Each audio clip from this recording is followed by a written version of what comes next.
Okay, so this is my Last of Us Part 2 review, and the way that I'm gonna do it is I'll have like a non-spoiler part in the beginning, and then I'll go into spoilers at the end of the video, and I'll let you know when I switch. So if you don't want spoilers, I'll tell you when you should stop watching, and you could save the video for later if you wanna hear my thoughts about the rest of the game. Took some notes on my phone, so I'll be looking down a lot.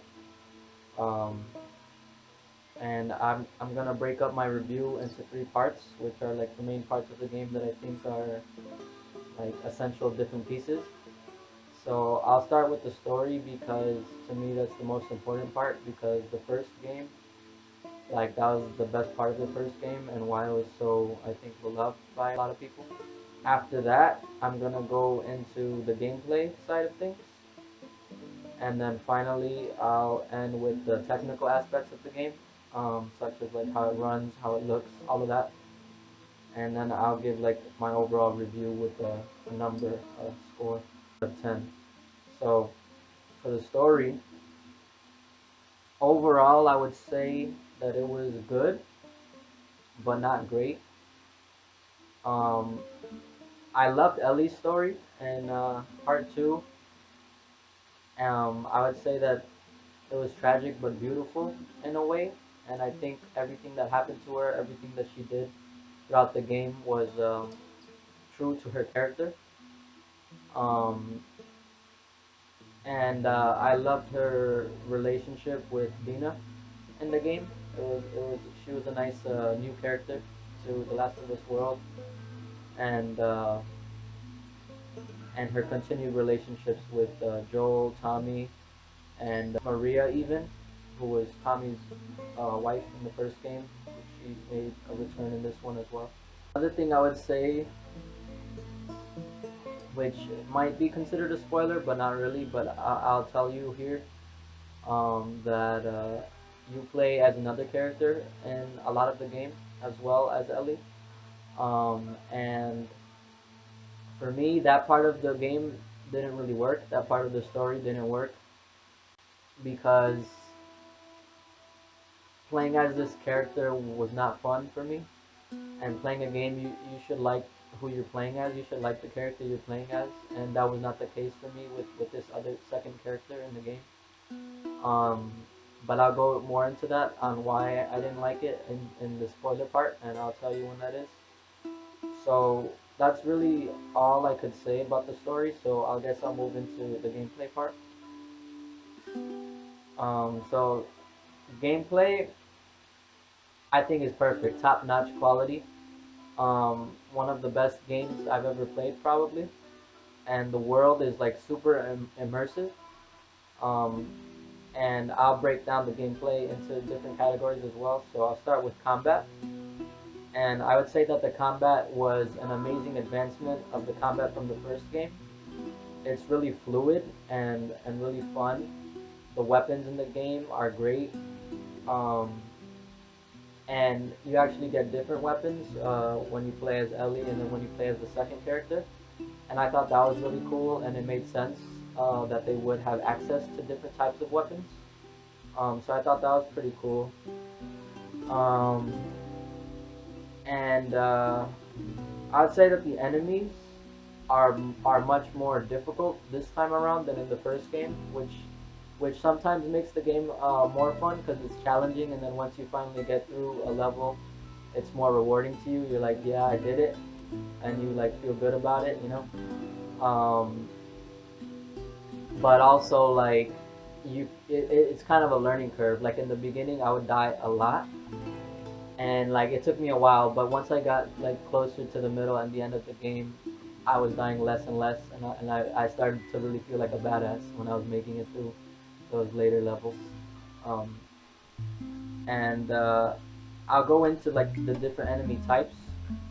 So the infected are way scarier than in the first game. Um, the first game, for me personally, I wouldn't say that I was ever really scared of the infected. Like I was maybe nervous when I was around them, but I wasn't scared of them really. But in this game, they're scary. Like I am scared. I might have even had like a nightmare the first night after I played the game. I feel like the design and like the behavior of the infected are also improved in this game, because in the first game they had four types, I believe, if I'm correct. It was runners, stalkers, clickers, and bloaters, and all of those return in this game. But in the first game, I could never tell the difference between a runner and a stalker. But in this game, you can tell the difference, and I thought that was cool that they changed it a little bit from the first game. And the stalkers are really annoying in this one. Like they stalk you, as the name would suggest, and like you don't know where they are a lot of times, and they just come out of nowhere, and they're kind of like a jump scare in the game as well. It really sucks if there's other enemy types around, because they kind of alert them of your presence. So it's kind of hard to get past them, and sometimes there's no way to stealth around when those guys are around. Um, and as for the other types, like runners are pretty much the same as the first game, but clickers are bigger, um, and they sound more horrifying than they did in the first game. Like the sound design in this game is improved, I would say, than the first one. But bloaters are way more difficult to kill in this game. Like bloaters are scary to go up against because of how hard they are to kill. Um, like when I first went across it, I thought it was like a new type, but no, it's just like a bigger, stronger bloater, and they're scary. But now I'll go into some of the new infected types, and the main one is the Shambler, and the Shambler, um he has like a gaseous formation on its back, and if it gets close to you, it like shoots like acid gas at you, and if you're in it for too long, it'll obviously kill you. It melts the character's skin until they die. They also make a scary sound like the clickers, but they're also disgusting. So it's like kind of two different feelings that you get when you come across them. Um, and they also kind of like charge at you, but when they charge at you, it doesn't necessarily mean that they've seen you. But I think it's like in the game's perspective, it's like it makes you scared, so it makes you want to run. But sometimes you don't need to run if it's not like super close to you. You might be fine. But if you run, then they'll know that you're there, and then it'll just get crazy. And that's how it was for me when I first came across the Shambler. But and then as for like the different factions of humans in the game that you go up against, I'd say that the WLF is pretty much just like the military or the Fireflies in the first game. Um, but in terms of their backstory, like I'd say that they're not really as interesting as the Fireflies. There's a lot of characters that you like come to like know throughout the game that are part of the WLF, and I would say that most of them are kind of stupid. But I'll go into that maybe a little bit later in the spoiler section. And the WLF are the ones that usually have the dogs in the game, and I hate the dogs, man. Like it's almost impossible to get away from the dogs, so like you kind of have to kill them, which is like sad for, I know, a lot of people. And another thing that sucks about it is that the dogs are usually always with their owner, like on a leash, so they're right next to each other. So what I would try to do is I would try to either kill um, the owner first, or kill the dog and the owner like right away, back to back, with a silenced weapon, um, like as fast as I can, so that I don't alert anybody else. But sometimes it doesn't work, and it's really hard to hide from the dogs, because they could smell your scent, like you could see your scent trail and try to get away from it, but it's really difficult. Um, but yeah, and now I'll go into the other faction of the game, which is a cult called the Seraphites, also known by the WLF as Scars. And I would say backstory is more interesting than the WLF, and I'd actually want to know more about them than we do get to learn in throughout the game. And they're pretty scary to go up against as well because they're really good at tracking, so they could find you I think easier than other enemy types. And they communicate by whistling, and like sometimes they're all around you and you don't know like where they are. Like they're hard to see sometimes, and they're easy to spot you. Um, so they're pretty tough, but I think they're cool. And there's a couple of characters that you meet in the game that are also part of that faction. Um, and there's another faction called the Rattlers, and I would say that those guys are cool. They have a really cool design, and you'll know when you see it in the game. Um, but a lot of those guys they wear armor, including helmets, and that's it makes them like more difficult to deal with than the other human types. Um, but you just gotta do what you gotta do. Stealth is always a good option because you could always stealth them with no problem, even if they have armor on. But like if you try to, for example, use a silence weapon on them, it wouldn't work because like like if you shoot at their helmet, the helmet would have to break before it actually does anything. So a lot of times if you try to shoot at them, it'll just alert them, and then it'll just get crazy from there. So now I'll talk about the exploration in the game. And I would say that the exploration is even way more fun than the first game was, and I would say more rewarding as well. Um, the first game had the shift doors, so like you could use shifts to open these doors, and there's a lot of supplies in there that you could use, and sometimes collectibles. And those do not make a return in this game, but there are rooms that are kind of similar, but you just have to find them. Like they're off the beaten path. Um, but if you do find them, it's really rewarding because there's usually a lot of good stuff. And there were safes in the first game, but there's a lot more in this one, and those are really cool to open. And in the first game, to open them, you would have to get like a little letter with the combination on it. And that is also the case in this one, but they have to actually put in the combination instead of just like opening it right away once you get the letter, which is cool because I think it makes the game more realistic. It's kind of a puzzle in a way, and I think it's really those were really fun for me to find. And I actually think I found quite a few throughout the game. But I'm sure there was a lot I missed as well.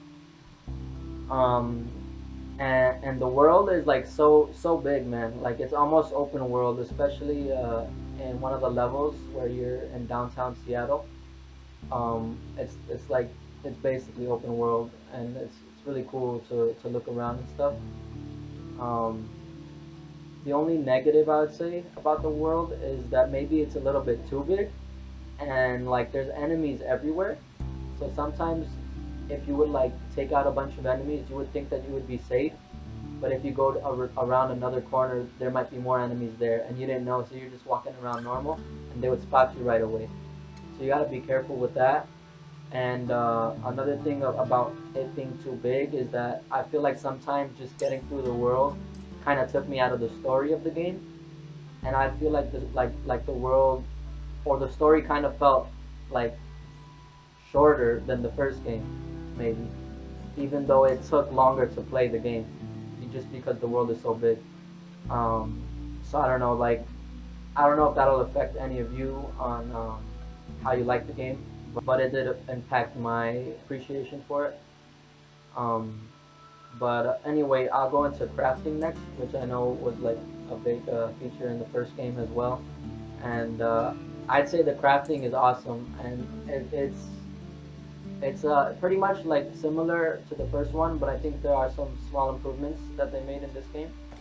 Um, the only negative I would say is that there are no nail bombs like there was in the first game, which you got once you went into Bill's town.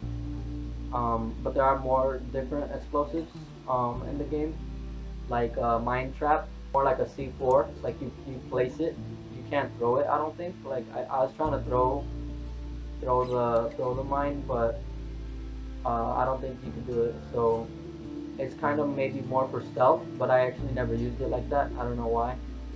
I think there might be stun grenade or something. And they're kind of helpful, but I don't think they're as good as the nail bombs were in the first game. Um, but all of the other stuff returns, like Molotov cocktails, smoke bomb, that type of stuff. And one cool addition is alternate ammo types. So Ellie, for her bow, she could craft explosive arrows, and explosive arrows are really fun to use, and you could use it for crowd control. If there's like multiple enemies in the same place, it's really helpful because it explodes on impact. And then there are also incendiary rounds for a shotgun in the game, and those are cool. So you shoot, and whoever's in the blast radius, they start to light on fire, and that's really helpful as well, especially in tight situations. And there's also another rifle in the game that has like a burst function. Like you have to upgrade it, the same as the other ammo types. Um, you upgrade the gun and it could do a burst because it was a semi-auto at first, but it does like a 3 round burst or something like that. And then another thing that you could craft is a silencer for your 9mm pistol, and that's really useful. The only thing is you got to be aware of how many uh, how many uses that you've done with it, because after 3, I think is the initial number, it breaks. So if you shoot again after that, it's just a regular shot, and enemies can hear it. Um, but you could upgrade it, I think, to like 5. I'm not sure if you could upgrade it any more than that, but yeah, you just gotta be aware, and you could turn the silencer on and off. Um, so yeah, you also gotta be aware if it is on or off, if you want to use it or not. Because it sucks. It sucks if you use it after the enemies have already spotted you, because then you kind of just wasted it. Um, so you just gotta be kind of careful with that. Um, and there are workbenches like in the first game where you upgrade your weapons, and the workbenches are so cool in this game because there's like full animations once you upgrade. Like you actually see Ellie like take the gun apart and put it back together with the new upgrades.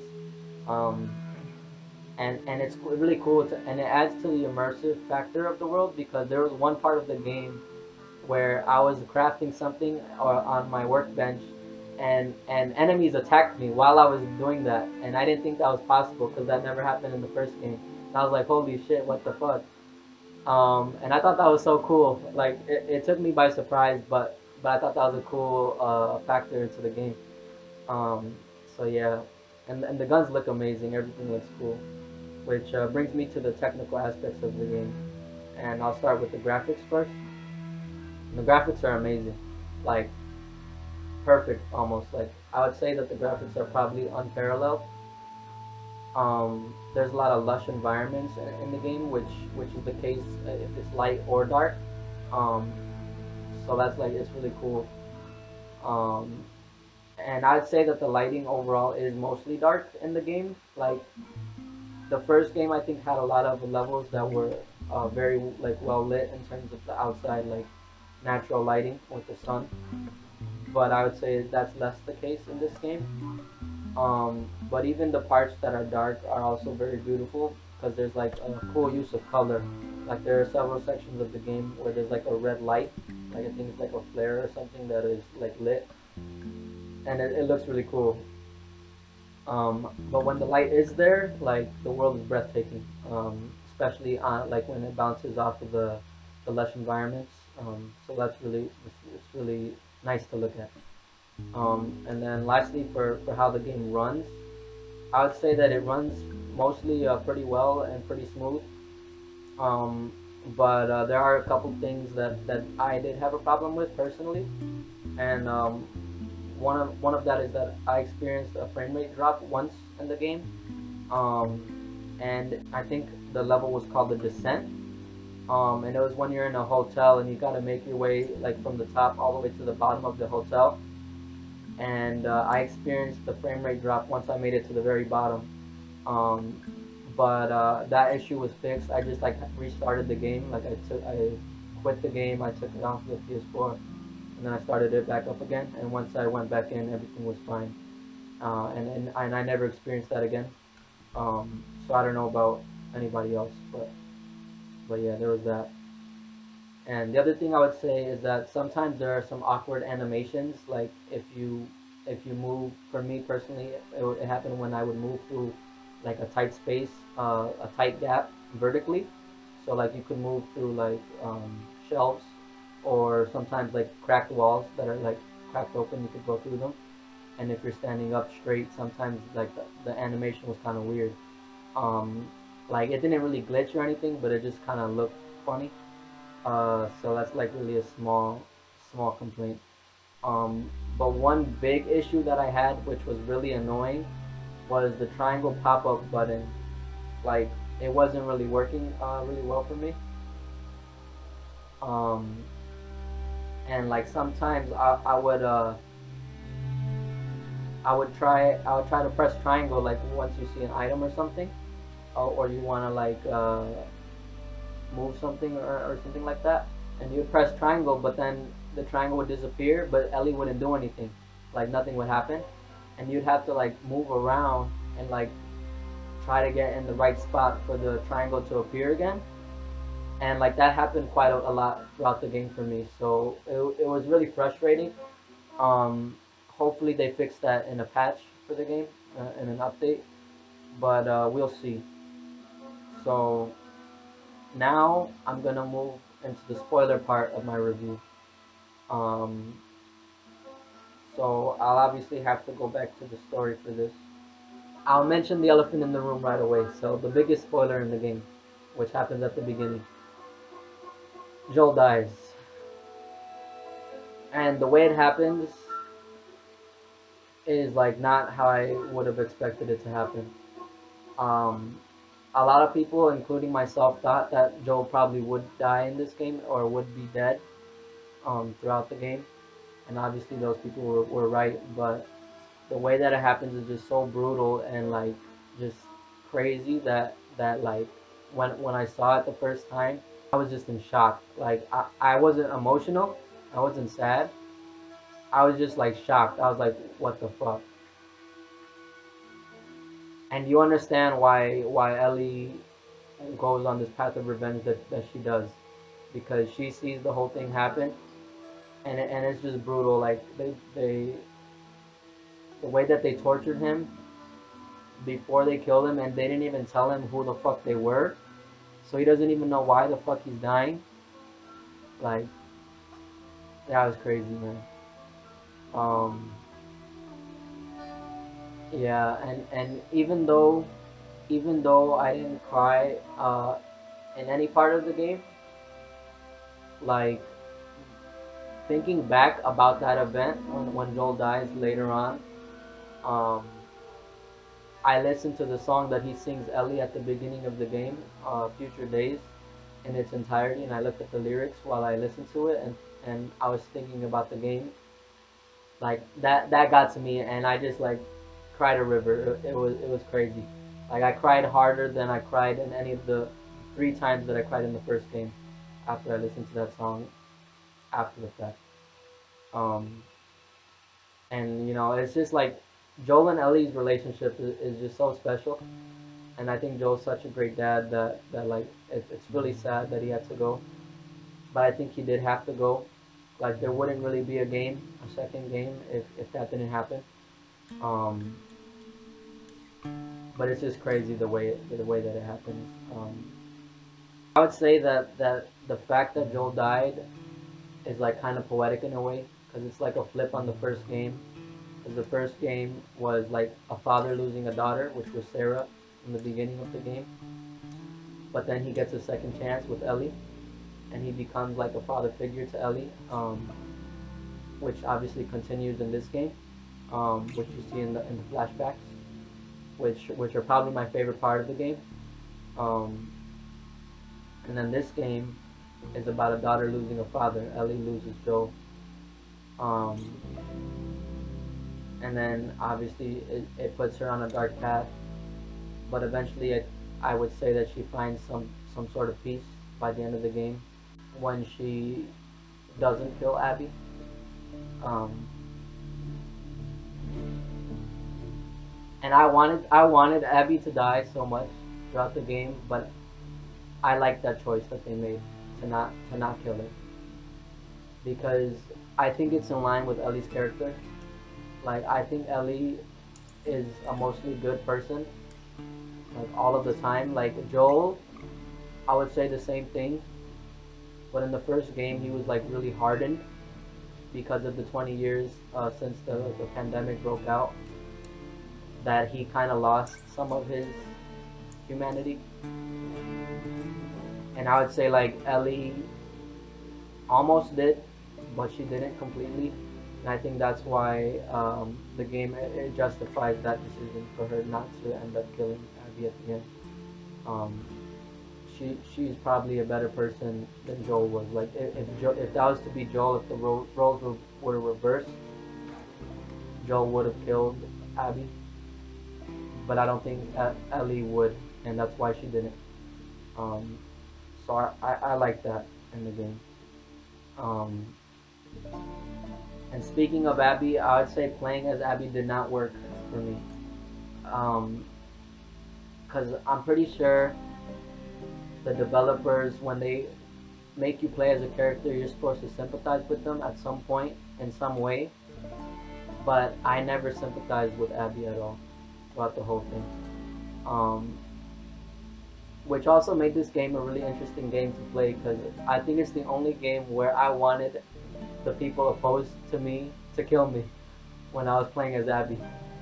Um, and it was funny because when you face Ellie, like if you die in that part, I was like, damn, I wish that was the end of the game right there.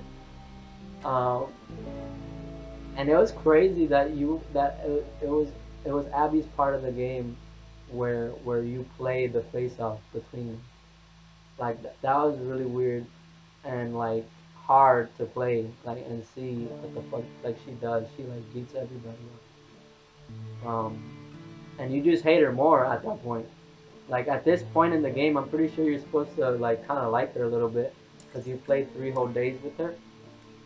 But maybe if you might have started to like her, which I didn't really. Like that just goes right out the window at this point because she like almost killed DINA, even knowing she was pregnant. She was gonna do it. Like if it wasn't for that, she would have done it. Which is why I think like Mel is right that Abby is a piece of shit. Like Ellie when she killed Mel, who was also pregnant, obviously, she didn't know that she was pregnant, and if she did know, she wouldn't have done it.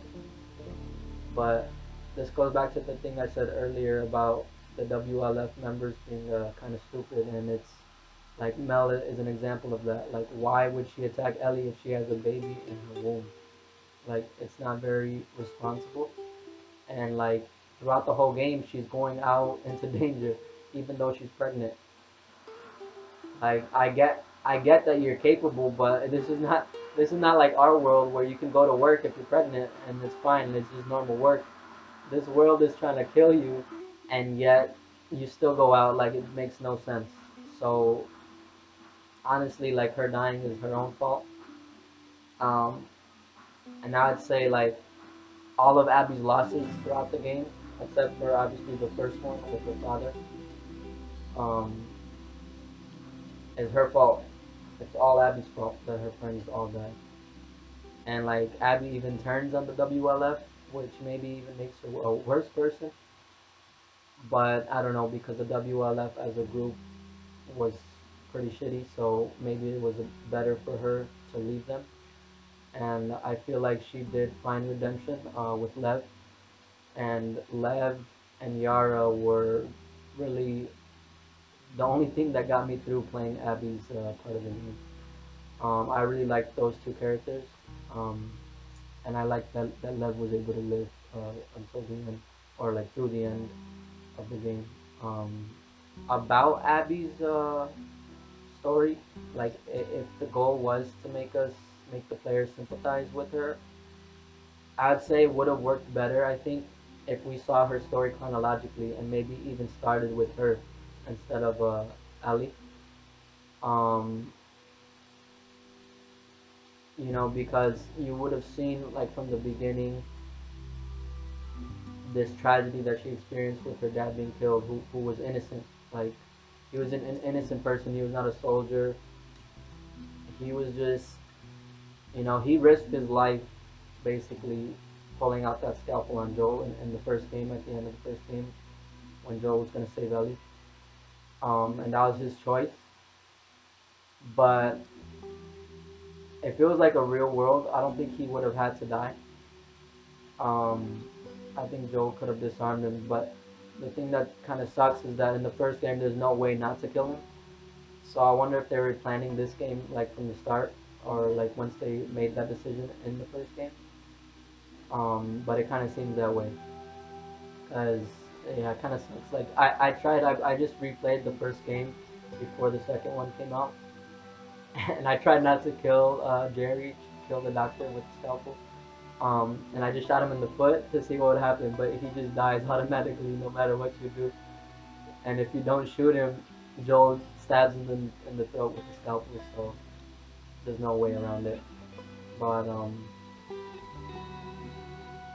but yeah. Um, and I would say like another thing about the Abby part of the game is like at the halfway point after day three, at the end of day three, when you play as Ellie, and then you switch to Abby, and then you have to play the 3 days again as Abby. Like that also kind of was weird to me because it it took me out of the game. Like I was like tense, like I was in it when it was happening at the end of at least day three. But then you like kind of lose that momentum when you go back, and then when you get there as Abby, you're like, what the fuck is gonna happen? And you don't want to be playing as Abby at that point, but you're forced to play as Abby. So I think the game would have worked better overall if it just focused on Ellie, and like I think Abby's story might have worked better like maybe for TV, which maybe they could try to improve it when they do the HBO series, which they're planning for The Last of Us. Um, but I mean, we'll see what happens with that, because I don't even know if they're gonna adapt the second game on the first season, um, or at all. So we'll see. But I would say that there are also some positives about the switch between Ellie and Abby in the game, the way that it's structured, because I would say that the game functions like a mirror, whereas the first game was more of a more of a full arc, um, where you start the game and Joel and Ellie, they don't know each other at all, but then throughout the game they get to know each other and get to care and eventually love each other by the end. Um, and then there's also almost a switch in the first game when you start to play as Ellie during winter. And then obviously that continues in this game. But this one is more of a mirror because Ellie and Abby, as well as the stories, kind of mirror each other, and I'm gonna break that up piece by piece here. So obviously the first thing is they both lose a father, which sets them on this path of revenge. So Abby, her father is killed by Joel, which makes her want to get revenge on Joel, which is why she goes to Jackson to find him. And then when she does find out that he's there and that he's like right in front of her, she lures him obviously to her little hideout. Um, but like Abby's a fucking pussy, man. Like she didn't even give Joel a fighting chance. She had her guys hold him down and she just like beat the shit out of him. That's why I hate her so much. Like Joel would have never done shit like that. Like he tortured people, but only to get Ellie back from the first game. And those guys were pieces of shit anyway. Um, but she didn't need to torture him. Like she could have just killed him. But no, she wanted to make him pay. Like he didn't torture her father. He didn't. All he did was kill him. And then obviously maybe she was also mad about the cure, if there was no cure for the cordyceps virus. But that doesn't justify what she did in my mind. Um, but anyway, I'll go back to the way that her story is mirrored with Ellie's. So obviously, in this game, Ellie loses her father figure, which is Joel, and that sets her on a path of revenge. The only difference is Abby gets her revenge in the beginning of the game, and then Ellie's revenge is throughout the game. Um, and then another thing I noticed, which is kind of like cheesy to me, that they both have a pregnant ally, which I already mentioned about Mel from Abby's story, and then Dina, we find out is pregnant for Ellie's story. Um, and both start to feel guilty after they start to inflict their vengeance upon others. Ellie, we see that she's guilty that she throws up after she kills Mel and then sees that she's pregnant. Um, because I'm pretty sure she like thinks about Dina at that point, and she's like, damn, like what if this was Dina? And Abby, I think she starts to feel guilt once she meets Yara and Lev, because she sees these kids and she sees that the people that she thought were her enemies, the Seraphites, like at this point when she meets these two characters, she sees that they're people too, and that they have kids. And these two kids are actually on the run from the Seraphites as well, just because they broke the rules. So like she takes them in under her wing, and that's what eventually leads her to turn her back on the WLF. And I think like for her, Yara and Lev, and particularly Lev, are kind of like her second chance, kind of like how Joel had in the first game with Ellie. Um, like Ellie was his redemption in a way in the first game, and Lev is Abby. Mel even tells Abby herself too that Abby's a piece of shit, and I'm pretty sure like that obviously got to her as well. Um, and she is because you see that she would have killed Lena if Lev wasn't there. Like Lev really did save both her, saved Abby, and saved Dina because Lev was like, no, like she's basically innocent. Like she's innocent and she's helpless. Which I'm so happy that she didn't kill Dina. Um, but anyway, I'll continue. And I would say that another thing that's mirrored is that even after they feel this guilt, they both continue down the path of destruction. Abby, when she gets to the theater, she obviously she kills Jesse on the spot, and then she shoots Tommy in the head.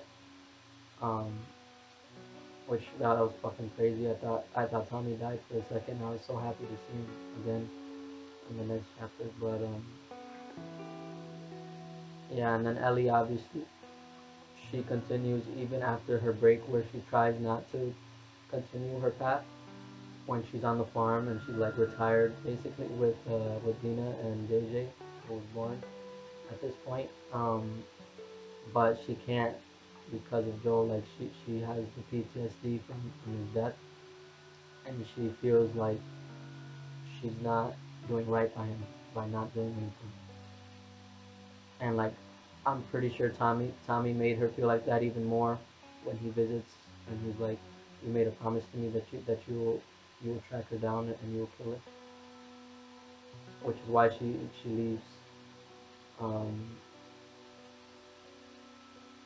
and that's another point that kind of is mirrored where Ellie briefly she had a better life for herself where like she seemed happy, everybody seemed happy, her, JJ, Dina, but obviously she doesn't get that by the end, which is heartbreaking. It's so fucking sad. And then Abby also had a better life after that point when she leaves Ellie to live. Um, and in the Santa Barbara part where you play as Abby, I think she finds like a sense of hope when she finds that the fireflies were in fact there and they still exist and there's actually a lot of them. And I'm really interested to see if they ever do anything with that, like if they make another game, I'm pretty sure Abby would be in it, and she'll find the fireflies, and the fireflies will come back out. And if they do make another game, I'm sorry to say it, but I think Ellie has to die, and she has to give herself over for them to make a cure finally, where it will actually be her choice this time. And I don't know if it would really fit The Last of Us though, because that would probably mean that it's kind of a happy ending in a way. But I guess maybe not. Like it's a happy ending for the world, but obviously not for Ellie and everybody who cares about her, which are the players. And whoever else she meets along the way. Hopefully she finds DINA and DINA accepts her back into her life. But yeah, but it's crazy. If I was to rate each section of the game that I covered, so the story, the gameplay, and the technical parts, um, with scores out of 10, individually I would say I'd give the story a 7. Like I said, I think it's good, maybe even really good, but not great. Um, Mainly because of Abby. The gameplay I'd give a perfect 10. I think the gameplay is amazing, and it's so fun to play. The technical aspects, because of the small problems that I had, I'd give it an 8, because like mostly it's fine, and like the game looks beautiful. It feels like amazing to play, like really fluid and stuff. But it's just a few problems here and there. So I'd give it an 8 for that. So my overall score for the game out of 10 is the average of those three scores, would be an 8.3. So that's like pretty good, but definitely not a masterpiece like the first one, which for me is a 10 out of 10. Um, so that was my review of The Last of Us Part 2. I hope you enjoyed, and that's it. Signing out. Thank you.